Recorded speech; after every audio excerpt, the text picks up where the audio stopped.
Hi, everybody. Welcome to the Card Shop. I'm the Big Dog, and as always, I'm here with my co-host, the freshly shorn Mike Fruitman. And we are happy to be joined this week by the owner of Leaf, Brian Gray. So, Brian, welcome to the Card Shop with Mike and I. Thanks, guys. Appreciate you having me. Yeah, so, Brian, just on a personal level, I have a pretty big personal collection. It's one of the things I'm in this for, is to build a PC that I can have and hold and cherish. And I can tell you a few of the things that you've pulled in Ultimate and Metal Sports Heroes, etc., are in my collection, and they're the big one-on-ones. I'm a big Mayweather fan, so two of your one-on-ones of Mayweather I have in my collection, both the Mayweather McGregor and then the Mayweather Messi Curry Ichiro autos. So that's sick.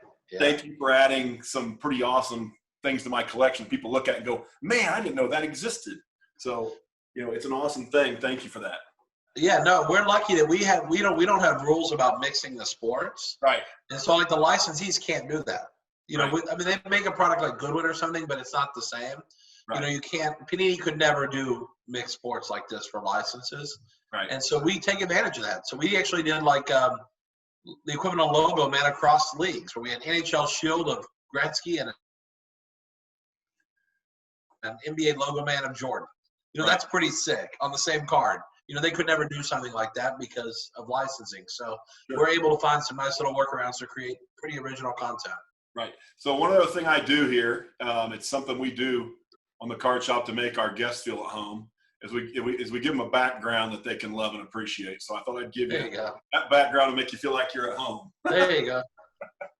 Buybacks and Leaf stuff. Nothing wrong with that. Yeah. So we were talking before the show started. This shirt is completely true for the world, but it's completely irony for the card industry, because in the card industry, 2020 is a 5-star year. And so, we consider ourselves lucky to be in the industry. And Brian, I'd like to know what you think about just how crazy this thing is right now. I mean, it is absolutely insane. I mean, I can tell you that, this year, I don't even want to speculate what Panini and these other companies are making. I can tell you that Leafs revenue is going to be up 50% year over year. We could have done more, but we have to try to keep the production down. Right. But our profits are going to be over triple last year. Right. So some combination of more revenue and some creative products, we're going to triple our profit from last year. So, it is a crazy world for manufacturers, Right. but also I buy a ton of cards on eBay for our buyback products. And I can tell you that market is pretty much ridiculously insane.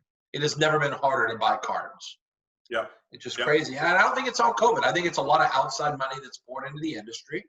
Yeah. Investor money, speculator money,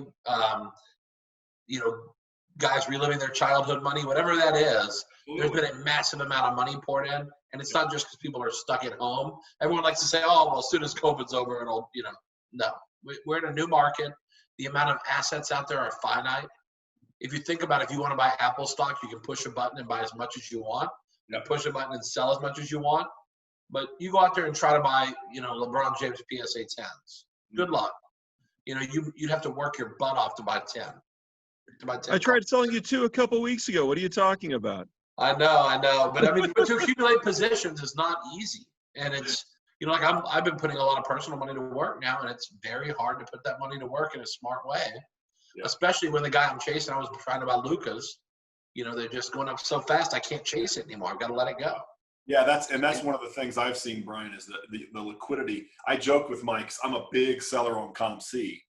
And, I joke with Mike, is I don't have to look at box scores. I just go look at my ComC sales the next day, and it tells me who had a good game the night before. Yeah, incredible. That's how it worked lately. It's like the stock market, and it's it is an amazing time. Mike and I started this show about the time the pandemic hit, and we debated what was going to happen with the industry. And we both concluded, with all the degenerate gamblers and sports fans that were going to be left out and missing, and with online breaking the way it is, the hobby was going to probably do well, and it's gone beyond anything any of us fantasized about. I initially recommended people sell if they needed money for the next few months. Right. Only because we didn't know what was going to happen, and we could have had a total shutdown of the economy. Banks could have been closed. It could have been a disaster. So I said, if you're going to need money for the next 2 or 3 months, right, let's go ahead and sell what you got. Right. But if you're not going to need money, then you're fine. And everything dropped immediately for like 2 weeks, and then it's been straight up ever since. Yep. But things did drop. I mean, stuff took a hit. I was buying deals and I was pouring money into the business then, Right. buying deals like crazy, but it was very short-lived. It Right. snapped back so fast, it was crazy. It's I use the great stock trader Joe quote, right? Volatility is where money's made. And so we had that 2 weeks, and now it's just all up. So it's a hard ride. the product I probably follow most closely in the industry right now is Mike, you Prism were about to say Basketball. something. We cut you off. It's okay. The product I follow most closely is Prism Basketball, and I use that kind of as a barometer for the industry. It's softened a little bit lately, and I think that's due to Zion. The expectation, well, he's not making the playoffs, but we kind of saw that one coming perhaps a week ago. And the day, that Wednesday, that things stopped when the Nuggets were playing the Mavericks, that was the day Prism hit $10,000 on the buy side for the first time ever. And about 2 weeks later, or a week later, it was trading at was it 8,600. And I sold a case of that last week for $27,000 to give you an idea of what that product has done literally since that time. So what were your what moves did you make? I mean, you went in with both feet. Did you back off? I mean, you mentioned how you did some buying. Yeah, I mean, I bought everything I could. I mean, again, even though I knew it was a soft market, it was allowing me to buy like Acuna updates, which is one of my favorite investment cards. They were at 200 or so. They dropped to like 150. So I got a 25% discount for a couple of weeks. I probably accumulated 100 of those during that 2-week period. Sotos I was getting for like 110, 120. Which those are obviously much stronger now. But I mean, again, it was just stuff like that where I was just buying good commodity cards. I had just sold a batch of Lucas Silvers because I had like 100 Lucas Silvers at one point. But I had sold a big batch of Lucas Silvers to someone at like 1,800. Then they dropped to like 1,300, PSA 10s. And then I was like, I'm so smart. And then they were like, crazy. And so, I mean, I did not buy those back, unfortunately, but I did buy PSA 10s. But I mean, again, I just bought pretty much – you could almost buy anything and make money. Right. That's exactly how it But plays. since then, I've had to really work hard to try to find undervalued assets to buy because these momentum plays, I mean, yes, everyone's making money if you buy Lucas, but I'm not so sure we're not going to take a dip on some of these crazy ones, especially now that players who don't play, like Marvin Bagley, have gone up. Anthony Simmons. You have guys going up that don't play basketball. Lonnie Walker averages 5 minutes a game, and he's $200 in a Prism Silver in a PSA 10. That's a problem. That card's not worth $200. It's a horrible buy. Horrible, horrible, horrible. And maybe it won't be 3 years from now, but today it is. Worth nothing, right? That's kind of the game with a guy like that. It's a crazy bet. Yeah, I mean, you're gambling that he's going to be 1,000 or 0 or 20. You just had a kid who was going through one of my singles boxes. I buy up some of the young cheap Prism guys too, like Lucas Samanic. Yeah. What is that? Oh, I just had a gentleman who was going through my singles boxes, and unbeknownst to me, I had a 14-15 Letterman TJ Warren at a 35 auto. Oh.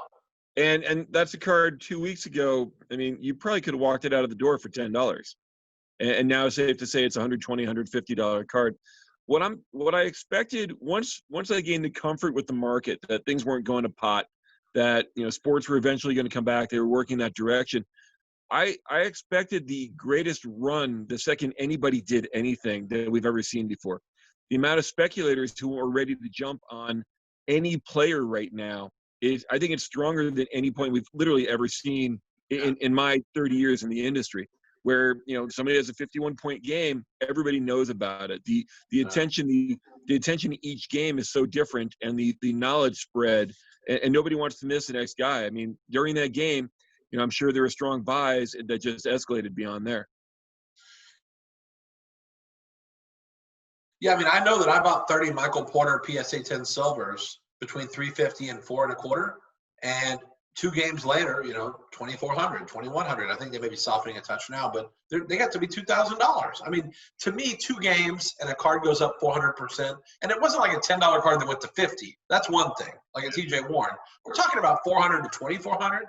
The problem is when Luka gets to be when Giannis starts the problem, because when Giannis is worth 8,000, then it's like, well, Luka pretty much, this is for a base PSA 10.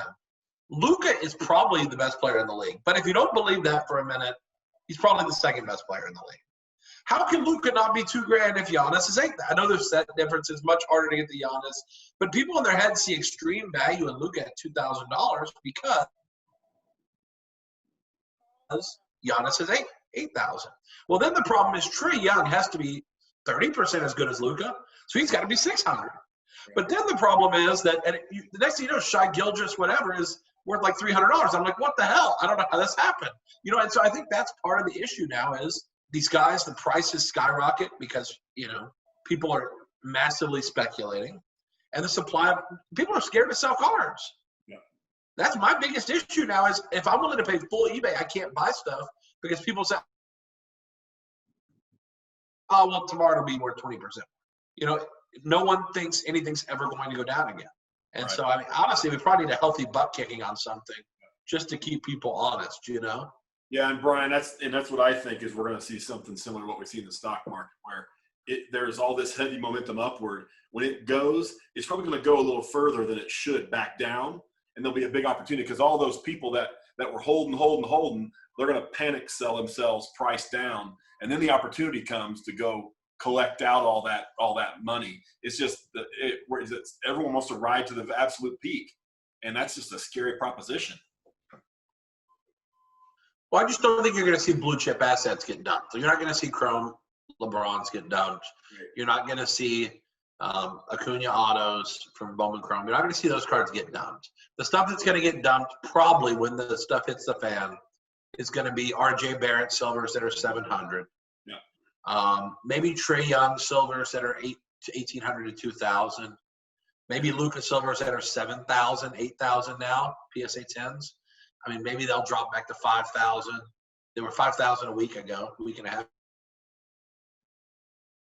ago. So, I mean, you can see 30% corrections in those cards like a snap. No doubt about it.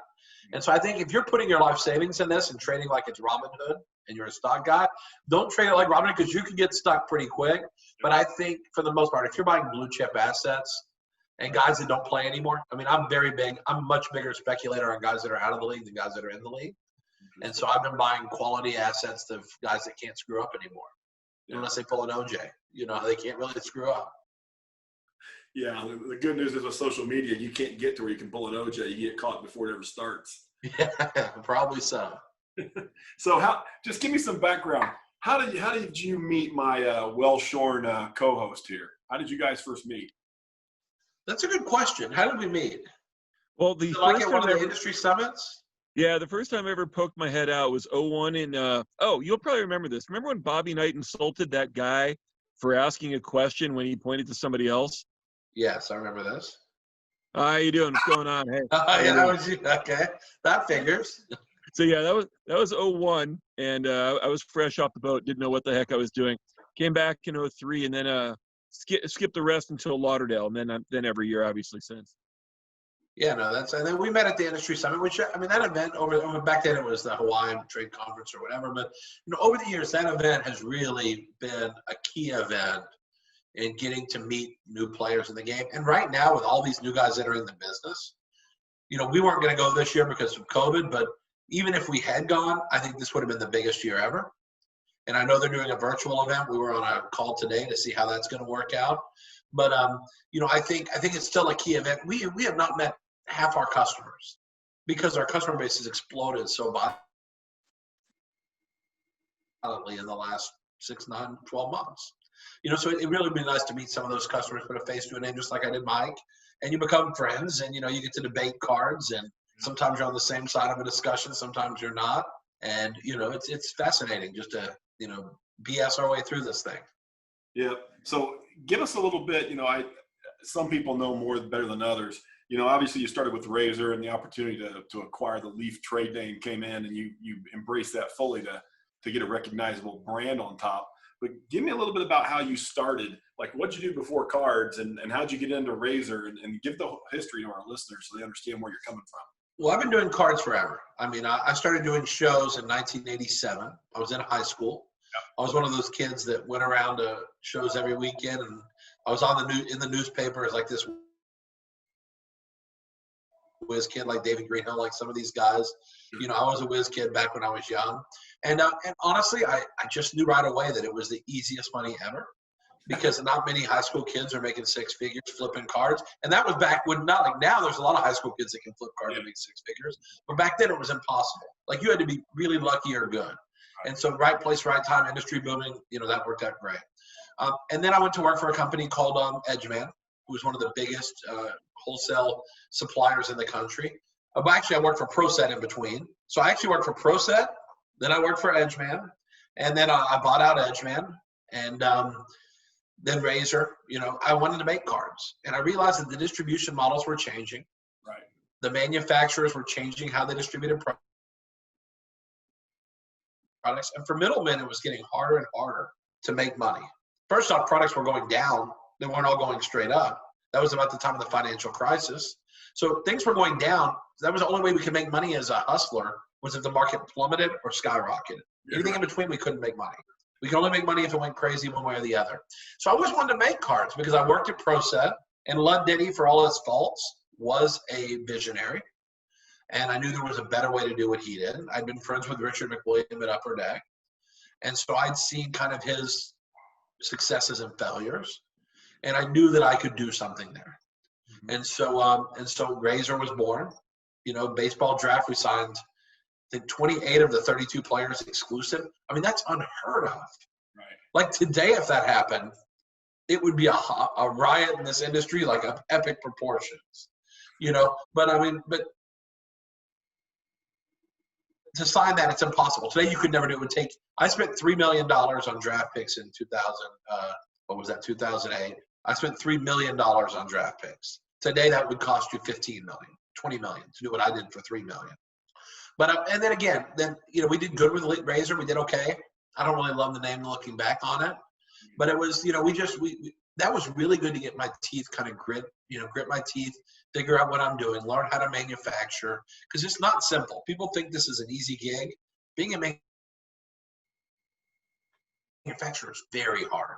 First off, you can't come up with names for sets anymore because every great name's taken. You got to really get out of the box to even think of a name of a set anymore. I mean, it's ridiculous. To find new technology, anything new is hard. It's really just doing what other guys have done and try to do it more or better. But when the Leaf name popped up, which really was a result of Panini letting it go, Right. because they were renting the name. And Donruss rented the name before that. They paid like a certain amount a year to rent the name. And I guess when Panini came in, they decided the Leaf name did not have any value to them. It wasn't worth spending the money to rent it. Right. And so I swooped in, stole the name. I bought it. I didn't rent it. I bought the name for dirt cheap because no one else was lining up to buy it. Not dirt cheap, but dirt cheap relative to what it's probably worth now. And we bought a legacy and a heritage and a vintage. There's something about, we bought a history. Yes, it wasn't my history, but it's still a history.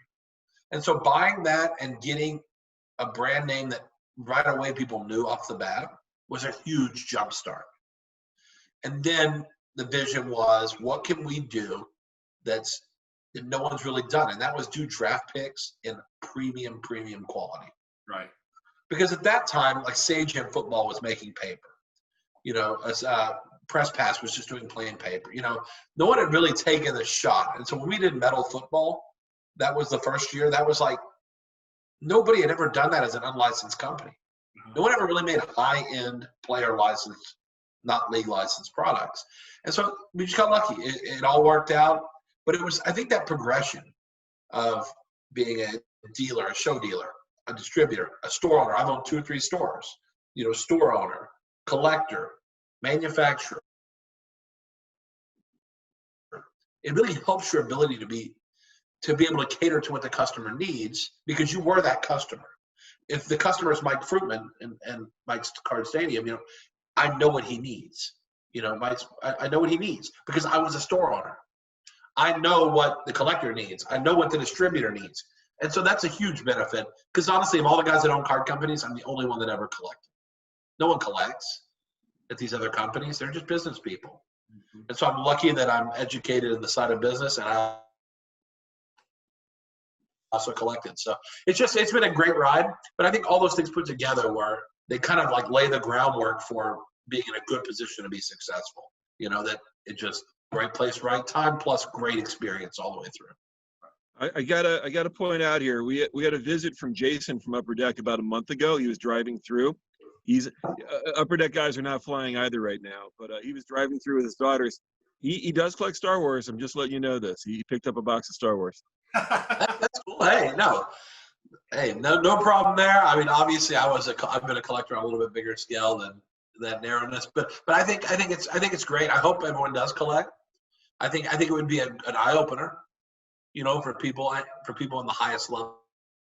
Yeah. One of the things that I've always Of each liked, company, Brian, to really see what the consumer is facing right now. Go ahead. one of the things I've always liked is your attention to detail. The way that I just sold out of Leaf Metal football today. We've had Leaf Metal drafts literally until today. And one of the things I've always liked is you pay attention to the condition of your cards. So your cards arrive in your Leaf products in sleeves and top loaders. And one of the Tops used to do conference calls, and I used to get on there, and they had Tops 5-star, and they were putting it, they were sandwiching it, in between the foam. And so many of the cards are coming out damaged. I said, guys, why don't you take a few extra minutes, pick up some holders, put everything in sleeves, put everything in top loaders. I'm like, that's crazy. There's nobody in the industry who does it. I said, well, you might be surprised. There's a gentleman in Dallas who finds a way to pick up top loaders and make sure cards arrive in really good shape. And it didn't prompt them to do the same.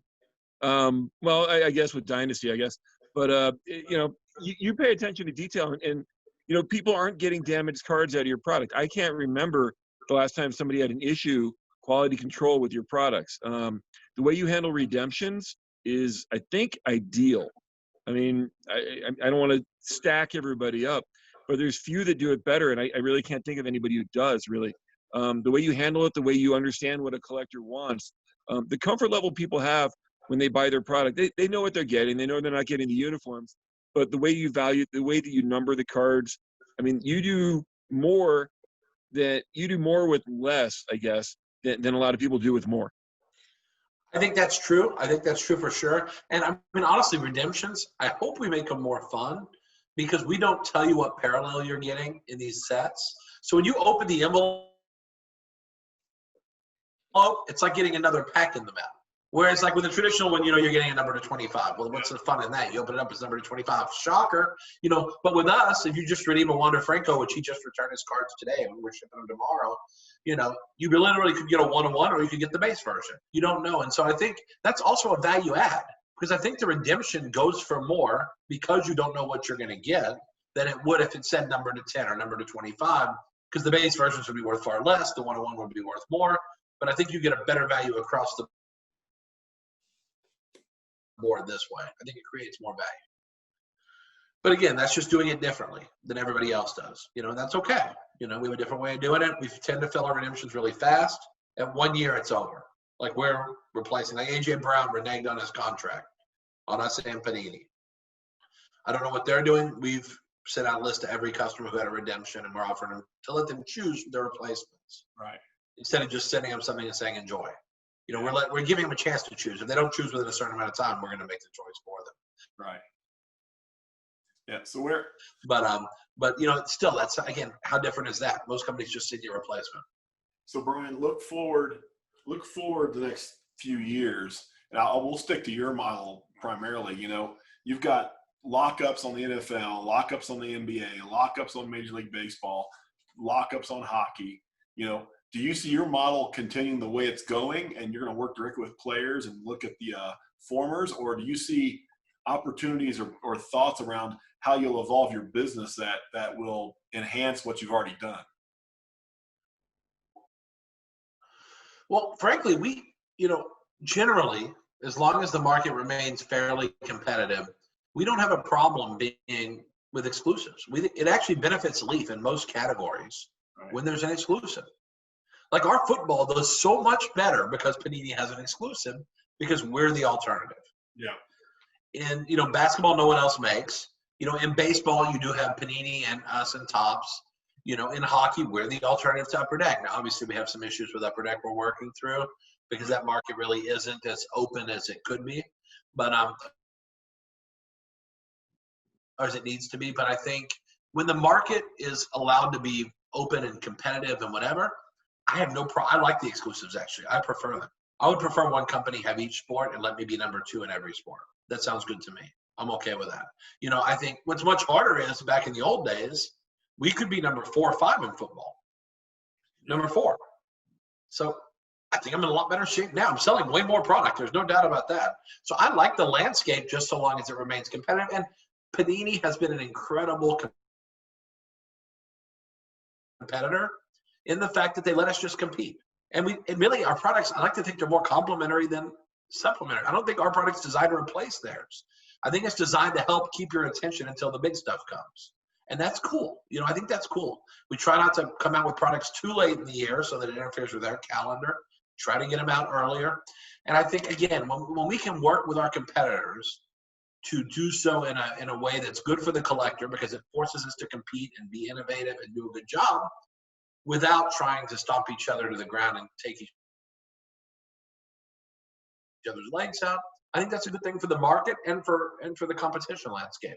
And I love it. I have no problem with exclusives. I don't think they're going anywhere. The only one that's even remotely up in the air is hockey.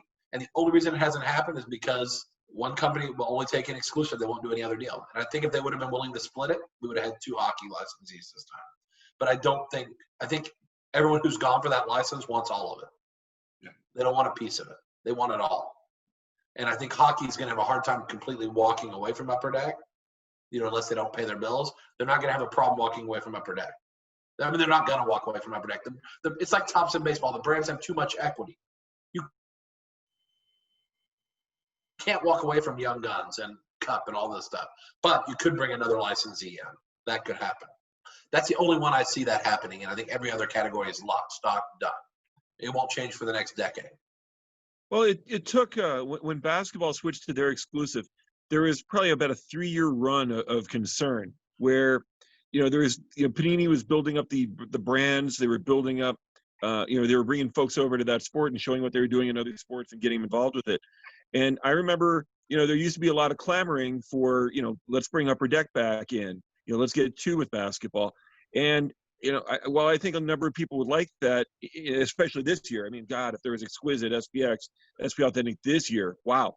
But I think Panini has emerged where, I don't know, you don't hear the clamoring for it the way you used to. I agree with you. I think they've done a good job. I mean, listen, it's been a process. They didn't immediately make products that were stellar. It took time to mold into what it's molded into. There's been a little bit of luck included too, but they've done a good job. I give them tons of credit, and I respect the heck out of them. I was not so confident in the very beginning that it was going to work out the way it has, and it has worked out great. I am surprised though that Upper Deck hasn't made an Exquisite multi-sport. Like, to me, that's not leveraging the brand. Like, that would be an interesting thing for the hobby if they made a true Exquisite multi-sport instead of an insert and Goodwin. That could be really interesting, I think, because the market wants that really ultra high-end, especially utilizing the old designs and some of the concepts from that. It would be huge. But again, it's hard if you're not in a category massive. Yeah. Like, we do tons of multi-sport. It's hard to do that unless you're really in multi-sport. Yeah, right. Yeah. You have to really be, and we make 6 or 8 multi-sport products a year because we've just said, hey, that's our license. Yeah. In a sense, we're the king of that category. No one can do multi-sport like we can. We will win that battle every time because the creativity and flexibility that we have. Yeah. And Brian, I can tell you that the one thing, there's guys like Gary Vee and all these people who say the same thing, and scarcity at the end is what has value in all of this. And one thing that you have with some of the multi-sport products you throw out there, it's scarce. You're not going to find a Mayweather McGregor signed card. You're not going to find these cross-sport autos in other products. And that scarcity, in my mind, to hell with it selling for $1 million or $5.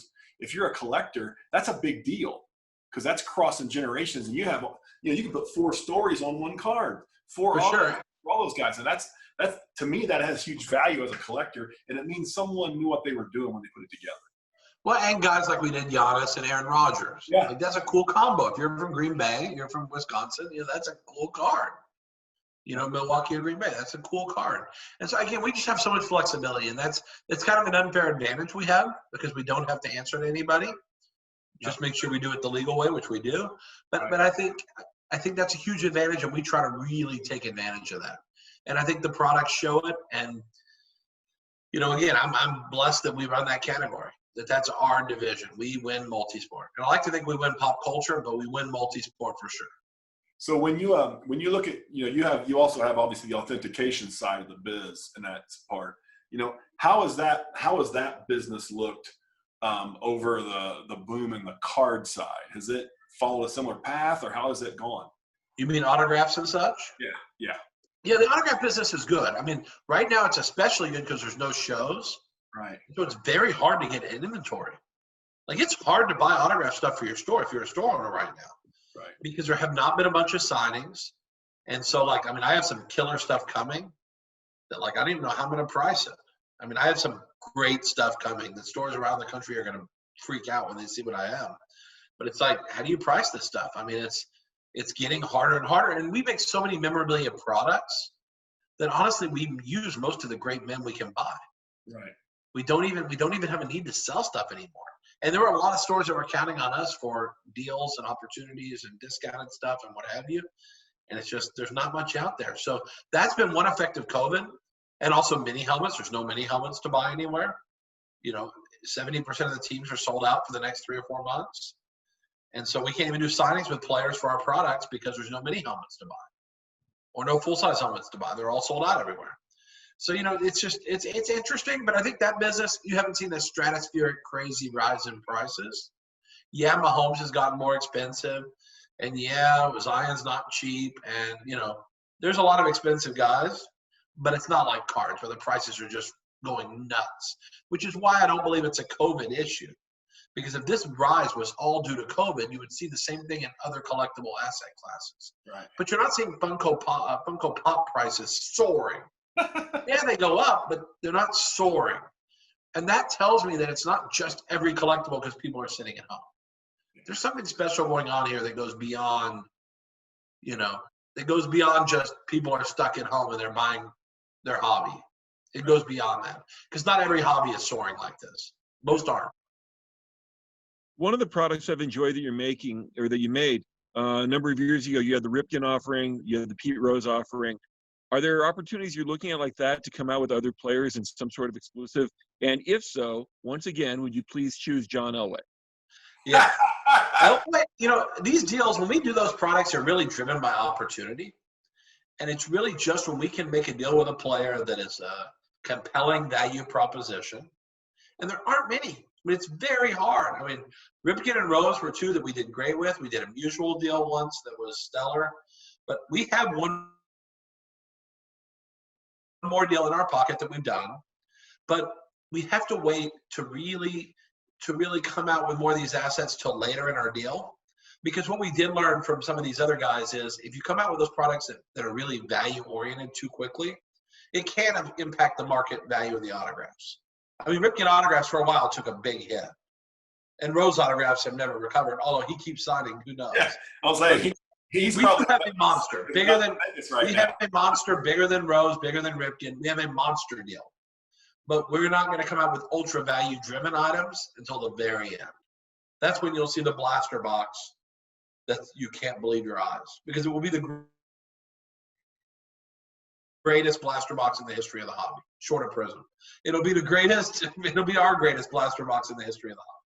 Because it's a great deal, stellar deal. So back to the Pete Rose one. Some of the inscriptions he threw on some of the on the cards were pretty interesting. So is that all his idea? Were those scripted, or how did those drop? Well, I was with Pete in Vegas for multiple days while we did all this because it was a lot of work. I mean, he signed that week, I think he signed 30,000 or 60,000 autographs for us total. Because again, just the Leaf Pete Rose blaster, I believe our production was 60,000 boxes, and that had an autograph in every box. So that's 60,000 autographs right there. But again, he signed a ton of autographs, and his ideas were a lot of the quotes. He came up with the quotes. But obviously, there you go. But obviously, I told him the inscriptions and said, hey, let's do some cool inscriptions. And I pulled up a bunch of his most famous sayings. Like when he said, I'll walk through hell in a gasoline suit to play this game. And things like that. I mean, those are great. Those are great. And then he wrote stuff like I shot JFK and all this crazy crap, but because everyone accuses him of doing everything wrong. But again, he came up with his own inscriptions for the most part. But he thought it was pretty cool too that we were going way beyond just the traditional sign your name and 4192. We really took it a step further, and I think the inscriptions for some of those products were phenomenal. And I think even the blaster, I think just for a collector to be able to go into a store and Pan. What do you sell those for, Mike? $20, 29. 20, yeah, Yes. 29. $29, and you're getting a Pete Rose autograph. That's a value. For a collector who's never pulled a Pete Rose out of a box, especially if guys are buying retail boxes or blaster boxes, sometimes they're not getting content unless you're buying the high-end blasters. They're getting more watered down, just collector-driven content. If you're truly a collector, that's a value. I really believe that. So yeah, we're working on door deals like that. I'd love to do Elway. I don't think he's going to be in that game. I will tell you the name I am doing is better than Elway. So I do have can you believe anyone's better? There are a lot of them. Stop it. Mike, there are some better. No, for real though. Next time we do the Von Miller blaster box, but the DeMarcus Ware blaster box, but no, the Cortland Sutton blaster box. But no, we're focusing on huge names. We've got one in the tank. We've signed the deal, and we're just going to use them over a couple of year period in a more thoughtful way, and then let the opportunity rip later in the deal. But obviously, you won't know who it is until we let the hammer rip. As somebody, Brian, who is kind of at the forefront of soccer, you've dropped soccer names in when really people were still learning who the names were. Obviously, we haven't seen a Leaf soccer product or a lot of Leaf soccer names in a while. How amazed are you with what soccer has done in the last 5-6 months, value-wise? It's pretty amazing. And what helps now is that we suddenly have here was the problem. The problem before was that the rookie cards for all these players you couldn't buy. Yeah.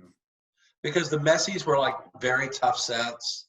Pele, you can't figure out which card is Pele's rookie. There's 5 different things that can be Pele rookies. But most of the guys that were hot, you couldn't buy rookie cards because they were from 1994 or 2004, whatever it was. They were hard to get. And so they weren't mainstream sets like Prism. And that's where having guys like Mbappe and Jadon Sanchez and these guys, that's been huge because it's given us modern, shiny, high-end rookie cards in a sport. And that's a big deal. And racing really I actually see a little bit of life in racing every so often when there's a decent rookie driver because now there's some actual cards that are worth collecting because they're high-end. But I think that's been the biggest push here. I really do. I think it's Mbappe, Jadon Sanchez. There's a number of guys like that. The German kid, what's his name? Erling, whatever his name is. I don't know soccer that much. I have guys that do. But I think that's been the biggest push to that category. The negative is right now with COVID, we have all these guys that want to do signings overseas and we can't do them. And you can't just send stickers there because with some of these players, they don't understand, and so they'll have their sister sign them. We have to witness these things being signed.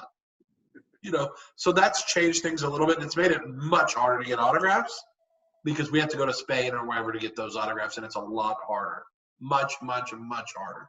So I wouldn't expect to see a ton of soccer until things open back up and we go back to Europe.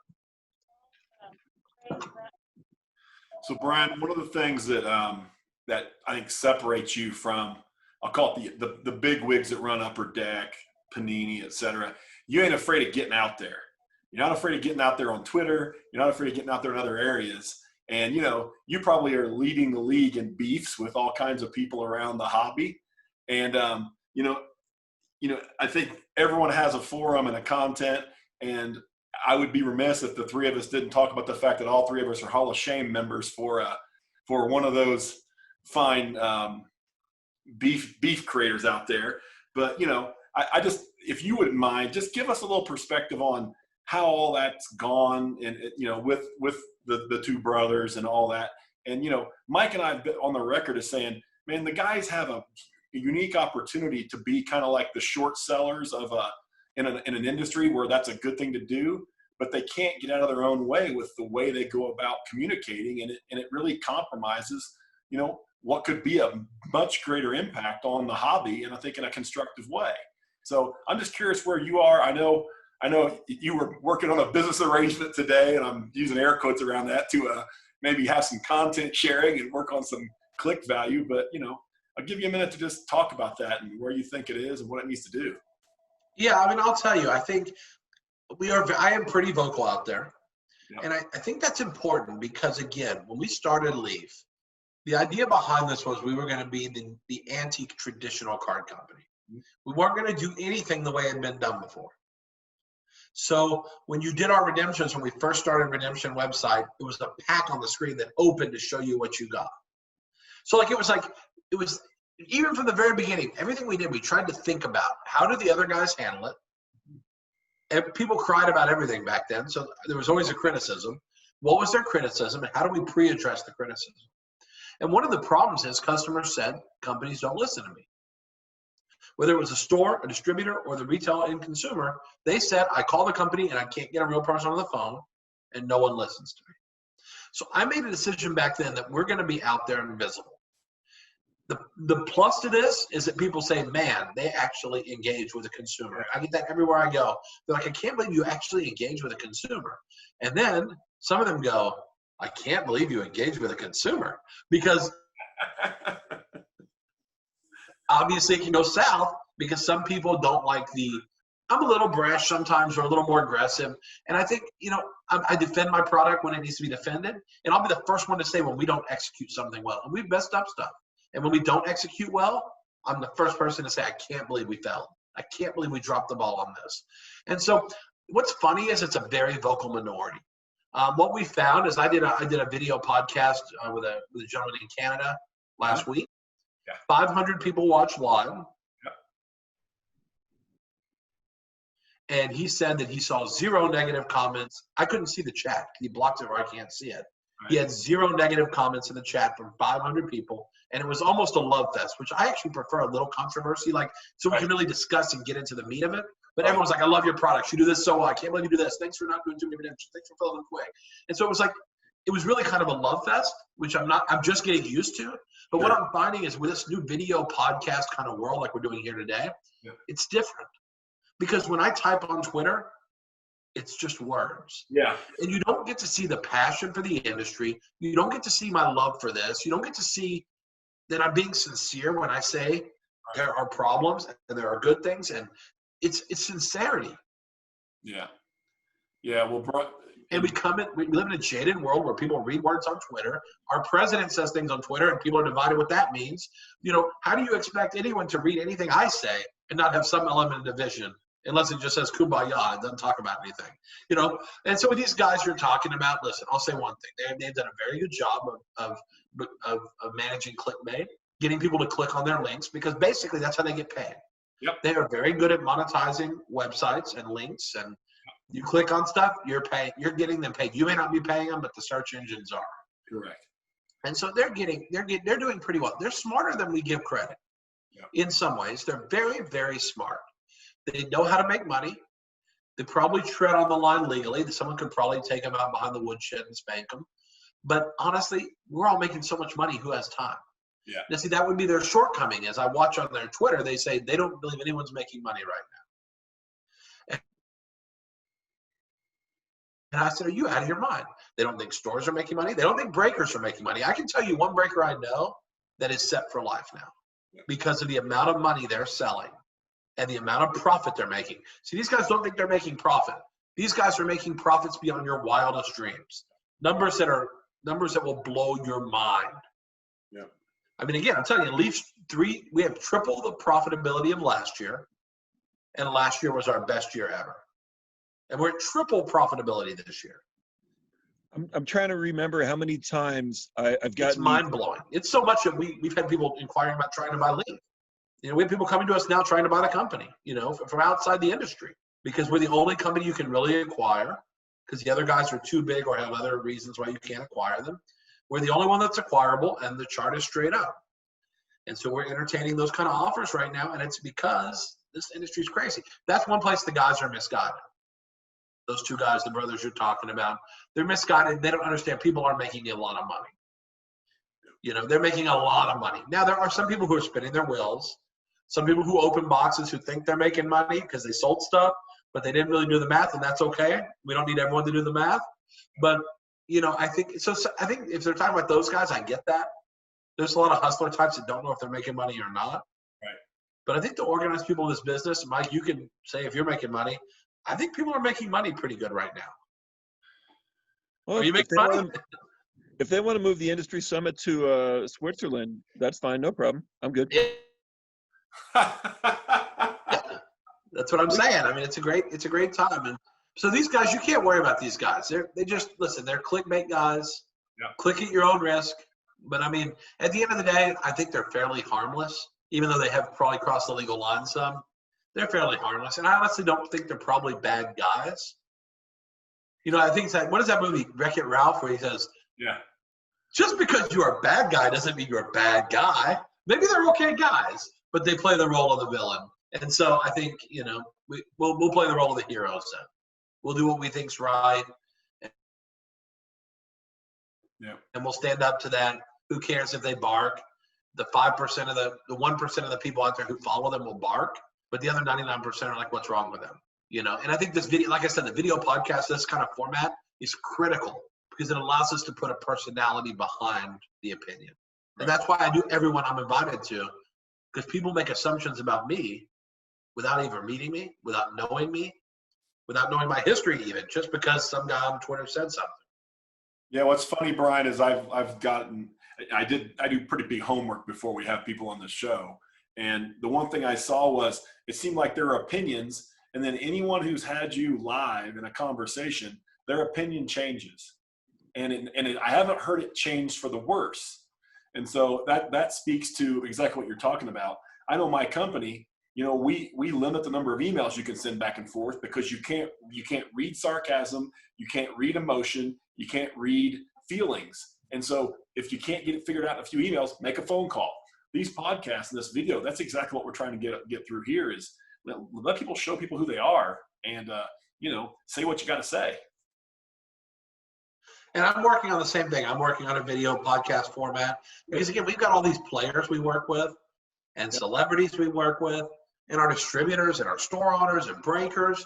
I mean, I think I have an interesting opportunity to create a platform where I can host people that not everyone's going to have access to and try to give people a perspective of all these people in the food chain, from the athlete all the way to the end consumer.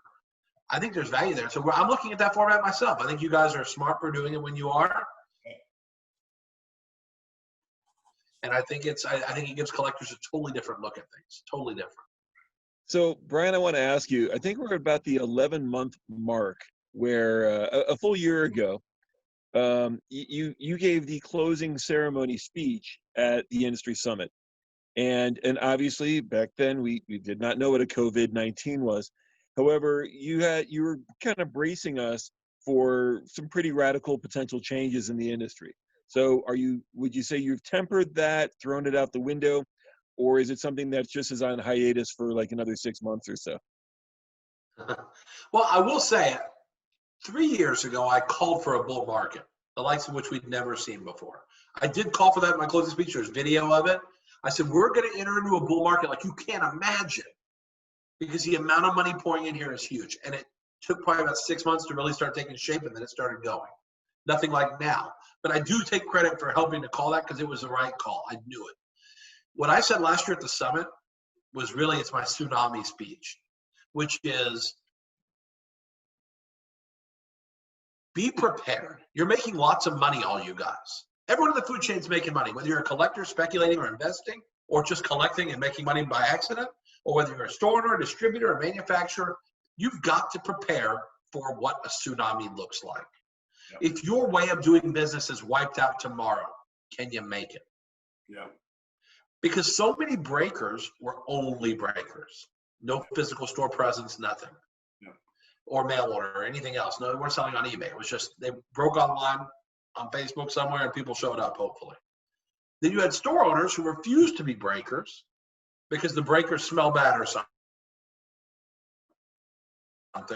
Whatever their logic is, the breakers smell or they're horrible for the business. But now you see stores that are breaking because guess what? When something like COVID hits, thank God you break. Thank God you drive to the curbside. Thank God you ship to your customers.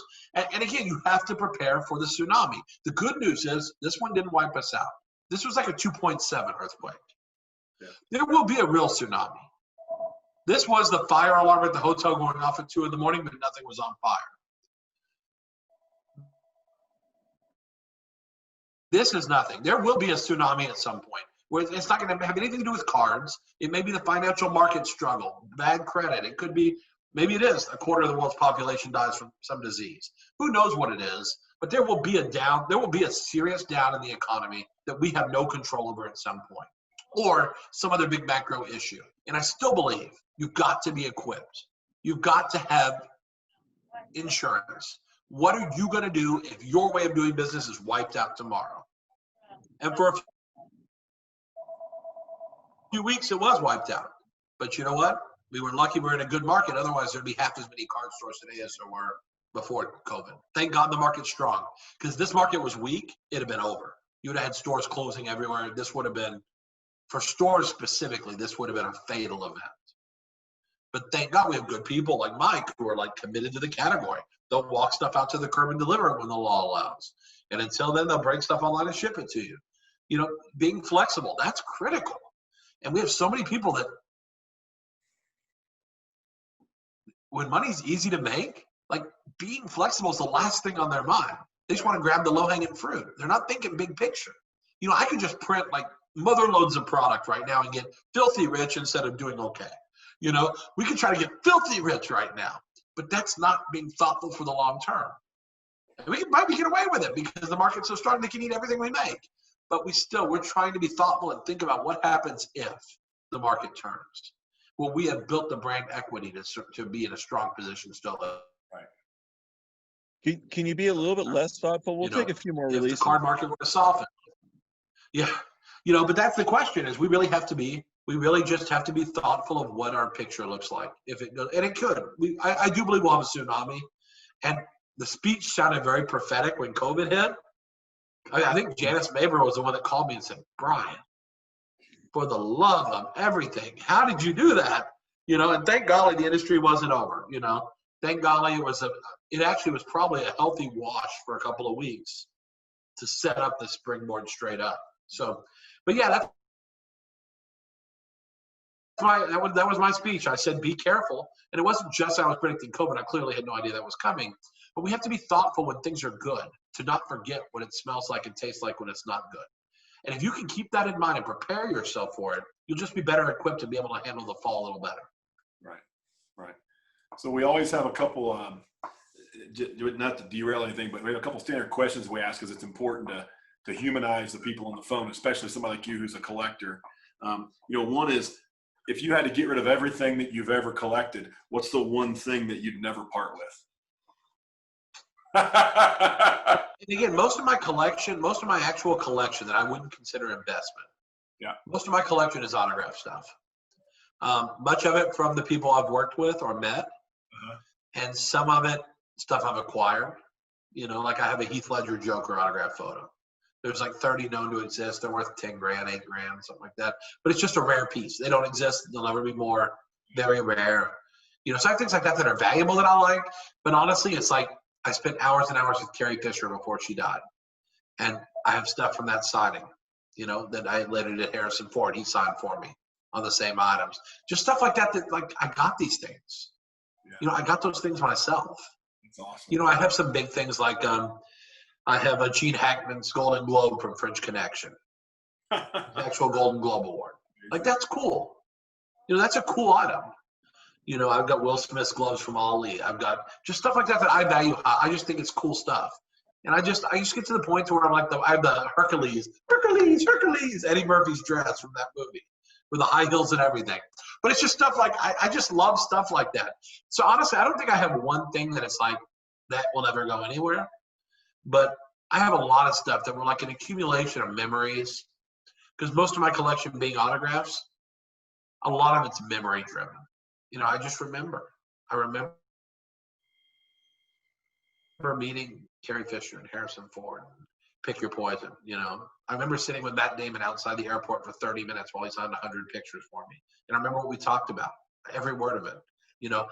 I just remember. And so those memories are huge, and I'll never forget those. Cards, I don't have quite the same attachment. There's only a couple of cards that I have that I'm like, they bring back great memories, like the Billy Ripken, you know, that card brings back great memories. Yeah. Another one, Benchwarmer actually made a card for the election when Barack Obama ran. It was a picture of Barack Obama and Hillary Clinton. in bed together. And it said, politics makes strange bedfellows. And there was another one with Sarah Palin on a stripper pole with John McCain freaking out at the podium. And again, those are cards that what I liked about those things were, but I like them because you know what? Cards can be a very memorable way of looking at what's going on in the world. Yeah. Whether it's the Tom Fauci card. I mean, we have cards coming. We have some political cards coming with Kamala Harris, with, AOC. Like we did a special 10 card set that'll be available on our website. I mean, we've done some cool things that try to picture pieces of time. Uh-huh. But I think that's cool. If you remember, when you look at a card, if it evokes any memories at all, Right. the card's doing its job. Yeah. And so many cards now have become non-personal. Mm-hmm. They become coins and bills. They've just become currency. Yep. And currency that fluctuates quite a bit. And I think I love when a card has more meaning than that. And I have to sadly say there's not that much right now that knocks me over. For Master, I'm glad it's Star Wars. That to me that's good. I like hearing that. I really do. There's certain things out there I look at and I'm like, that's cool. But so much stuff out there now, it's really become, to me, more dollars and cents. And I think it's that way for a lot of people, unfortunately. And that's why we've got to try to continue to captivate the collector side of people, even when they're investor people. We've got to try to find a way to keep them interested in the content and not just in the currency value of whatever it is, which has become the number one measure of what we do. Yeah, Brian, it's interesting. I sit here and think about myself as a collector, and then, I do all the buying and selling, all that fun crap. But I think about my collection, and my collection, I don't think I have a single card in there from the last 3 to 4 years. I just don't think of it that way. The modern stuff, I'm grabbing and turning. It's all historic events from my life, and I remember people, and it evokes a memory. And it's like the way the cards have gone, you're not evoking memories as much as you're taking $1 and flipping it for $1.50 if you can do it, and it takes away that connection that you had to that Barry Bonds rookie card I had because I saw him playing spring training or something. All that kind of goes away with how it's commoditized. Now, the one good thing is I do feel like the aesthetics of a card. There are cards that I think are magnificent. Just because, like, my favorite card is 53 Bowman Color Pee Wee Reese. It's the greatest card ever. He's jumping up, making his double play. It's art. It's beautiful. The color. It is the most fantastic piece of cardboard ever made. And so I think there's an aesthetics here that, again, when everything shines, it can hurt your eyes and you don't really catch the aesthetics. Yeah. But there was a time where aesthetics were significant. The Mantle Rookie is an aesthetically pleasing card. Yeah. And I like looking at those cards because they do have, I do see them as artwork. I really do. I see the 86-87 case that just sold as a piece of artwork. Yeah. I was talking to Darren Ravel on the phone, and I was like, you know what? Honestly, that needs to be in a room that's dark with light shining on it, with stanchions around it. Like you're looking at the Mona Lisa when you look at that case of cards. Yeah. That's the reverence with which, as collectors, we should look at that case. Yeah. To me, that's far more compelling than any LeBron rookie or Trout Superfractor. That case is a magnificent piece of three-dimensional art. And I think if you look at it that way, it changes everything about this whole hobby, business, collectible, investable, whatever. It brings an art element. This is something different. It's not just dollar bills. You know what's interesting? So I looked at a bunch of the openings of Chronicles that's happened, the NBA Chronicles this year, and I can tell you, just when you talk about the aesthetics, the luminance component to that. I mean, that Ja Morant, where they captured that missed dunk of him over Kevin Love and the action that they did there, that's what I'm looking for. That is phenomenal stuff. And I feel sad that it's a subset of a subset of a subset of a bunch of cards where this captured moments of these players is showing up. But that's the kind of stuff that I'm looking for. That's where the memories get called up in my mind. I'll never forget that missed dunk, and to have a card that shows it, that's a big deal to me. Well, I'll even tell you things like Prism that look like rookie photo shoot pictures or whatever. Right. I got to be honest. I think Prism has some really great shots in it. Like, it seems like all the rookie cards have, like, dunks and things that on their own have an iconic element to it. Maybe not optic like where Zion's dribbling, like no one cares about that. But, like, when a guy's going up to dunk on his rookie card, there's something about that is You know, it's different. And I think there's some modern cards that are really compelling. Topps has done some really good stuff too with art and things like that I think are not art, but like the photography and making really artistic images that they really start to resemble. If they were bigger, we'd think they were artwork. Yeah, some of those Stadium Club Photography. Stadium Club especially, gorgeous. amazing. Some of those are amazing the way they develop. Gorgeous. Huge fan of those. I think that's fantastic, the work they do there. Fantastic. Brian, I want to thank you for being brave a number of years ago. If you remember the moment where you literally gave everybody your cell phone number. So thank you for doing that. That was a good one. It actually was in Beckett. In Beckett magazine, they did an article called "The First Cut is the Deepest" for Razor, because we signed Tim Beckham, the #1 pick exclusive. And at the end of the article, I said, "Here's my cell phone number. If you ever have a problem or a question about Razor, give me a call." And I can't tell. People were blown away. And I promise you, I didn't get probably 50 calls from that total, which is still a lot, but I probably didn't get 50 calls over 5 years from that Beckett. But the idea that you're completely available, and trust me, I get calls at inopportune times from collectors who ask about some redemption. That, you know, that's not my job, but I got to be honest. I've even taken the initiative because, like, customer service emails, I get blind copied on every one of them. So every so often, if I have like an afternoon where I don't have anything to do, which happens very rarely right now, but 6 months ago there were some, I actually start calling customers as customer service. And then we'll talk, and every so often someone will say, "Don't you own the company?" And it's like, "Yeah." And they're like, "You're calling me." And I'm like, "Yeah, isn't that kind of cool? Like, if I had a problem with Amazon, wouldn't it be cool if Jeff Bezos called them? I'm sorry you didn't get your pickles." I mean, that would be pretty awesome. I gotta be honest. Yeah. So I mean, if we can just let collectors know that we're one of them, that's pretty big. You know, I think there's something to that. Instead of Mike having an employee call to handle everything, the guy that owns the store calls the customer and talks to the customer. They get to know the head honcho down there. And that's the same thing. I think there's some value to that every once in a while. And it shows a care that I don't think is parallel. I don't think any other person that runs a card company is calling customers for fun for customer service issues. Never. Guys, I would love to keep this going all night. I've got a recommitment tonight after it came apart, and I've got a break that I'm doing at 9. I got here at 9 this morning to meet with a collector. I'm back at 9 for another break. Brian, you want to close us out? Brian, you got the floor for 5 minutes. For anything you want to say, anything you want to share. Listen. One thing I'm not big on is I'm not big on promoting and pimping whatever my products. I'm really not big on that. And when I do the industry summit every year, I have to do it because they make me, but it's like, I want to go really fast through that part because I really believe the products speak for themselves. And you know what? I don't need to tell you how great something is. You're going to open it and see if it's great, it'll be great. If it's not, it won't be. And so far, everything's been great lately. But I'll just say I would leave everyone with, again, try to look at this as more than dollar signs. And I know it's hard right now because everything is going up and it's so great. I would urge people to really try to find some joy and value in this industry that's not connected to the money. I really would. But you can make money here. And I do believe if you want to invest in this category, I can tell you now, I just had a bunch of money wired back from my brokerage because it's going into cards.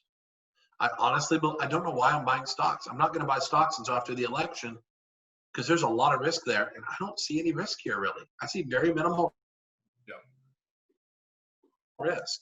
And if you're buying Acuna updates and Soto updates, and you know the 5-7 cards that are on my strong conviction buy list, you know I think you're gonna be fine. If you buy those cards, you're gonna be fine. Don't put all your eggs in one basket. Don't go buy a Zion Treasures with your entire wad because you can get your butt kicked. Yeah. I personally think John Morant's going to be better at the end. You and me both. That's a no-brainer to me. If you buy Zion over Morant, your head should be examined. Right? I mean, that's a no-brainer for what you get. 3 times the cards. Right. You know, Treasures Zion is 60,000 and a Morant's 15,000. Get out of here. You got to buy 4 of those. Actually, you should buy 6 Damian Lillards for under 10,000. But you know, I'm just saying. I think Zion is great player, but he's fully valued right now. And I just think I think you can make money investing in cards. So I would not discourage people from looking at this as an alternative investment. Just don't put all your eggs in one basket and get your butt kicked. Right. Because we don't want people to lose money. We want people to have fun with this. If you're buying stuff as an investment, only buy what you can afford to lose. Be moderate. Don't go crazy like the guy on Robinhood that accidentally lost his life savings on options. Don't be silly, but just have fun with it. And I promise you, this is fun. And now everybody can be a wheeler dealer with eBay and with shows and with stores and whatever it is. There's so many ways to buy and sell. Facebook groups. There's so many ways to buy and sell now. Everyone can have the fun of being a wheeler dealer. And you got your LCS like Mike. It's critical in the food chain. You got the breakers that I think serve a good part of the food chain. And you have internet retailers that serve some part of the food chain. You've got different people at all these different levels. There's more access to buy and sell now than there's ever been. Enjoy that. It's fun. Well, it only took me 7 or 8 years to get over it, but I'm over the Lillard exclusive finally. What a great call I made, huh? It was good. That was good. You want to hear the best one? In 2013, we decided not to make basketball. But I had signed one player to a contract. Do you know who I signed? Not exclusive. Giannis. Yeah. Wow. I had Giannis to an autograph deal. I did not sign one other player that year. And I paid him $8 an autograph. And I was like, man, what a smart deal. But Lillard was one where Lillard was crazy, though, because no one knew who the guy was, and I believed it. I believed in Damian. I knew he was good. And, it takes people time to get over it. But, Mike, like we've talked about many times, why would you have to take so long to get over that, but you don't have to get over Ben Simmons? Yeah. You got over Ben Simmons, Upper Deck Screw and Panini? Yeah. Well, Ben Simmons helped me get over Ben Simmons. Yes. Ben Simmons helped you get over it. But I mean, my point is the exclusives on players, you know why people need those? Because they don't want to compete heads up and just see what happens. Right. We don't want to sign exclusive players. We had to because they were signing the offers I got turned down. I offered Anthony Davis $500,000. Panini paid slightly more and got him. I offered Michael Kidd-Gilchrist $400,000. Thank God Panini outbid me on him. It's like that Garth Brooks song, Unanswered Prayers. Sometimes he doesn't answer, he don't care, but sometimes we just got to be thankful for unanswered prayers. That's what I'm very thankful for. Damian Lillard, I got him at the right price, and I knew it. I knew he's good. We should almost do this again. We're finally at the point now. I haven't watched you drinking, but I know you're a little bit loose up right now. We may have to do a part 2 of this. I got a boogie, but now we're getting to the numbers part of the game that everybody wants to hear. So, and I would love to do one day and what we'll do is we'll call it you can do a Wizard of Oz theme. Yeah. Like a peek behind the curtain. Yeah. And because that's what I always love is giving some transparency to what's really going on, because people don't understand the prices we pay for autographs. They don't realize how expensive those are. Yeah. They don't understand how expensive it is to make these products. They don't really see a lot of that. So I think we can give people a somewhat of a look behind the curtain just to sober them up to how hard this is, because it is hard, no doubt. But let's do it. You invite me anytime, I'll be here. Well, Brian, Let's do it too. Well, Brian, thank you. I can't thank you enough on behalf of Mike and myself for joining us. We'll get this up, and for everyone listening, Leaf Sports Cards, look them up. Take a look at their products. You'll see some very unique and enticing products out there, both at your LCS and on Leaf's website. So, I thank you all, and Brian, thanks for joining us.